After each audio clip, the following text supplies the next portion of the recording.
Doctor Raghupathi Reddy dermatologist. వ్యవసాయ రంగం మీద తనకు ఎంతో ఇష్టం ఉన్నా వాళ్ల అన్నయ్య ప్రోత్సాహంతో వైద్య రంగంలోకి అడుగుపెట్టి గాంధీ మెడికల్ కాలేజీలో ఎండీ పూర్తి చేశారు.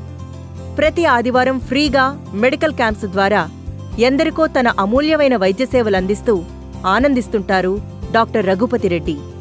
అంగవైకల్యంతో బాధపడే వారికి మానవతా దృక్పథంతో ఫ్రీగా వైద్య సేవలందిస్తున్న మన బీటీవీ వైద్యరత్నం, మానవతకు నిలువెత్తు దర్పణం డాక్టర్ రఘుపతి రెడ్డి గారు.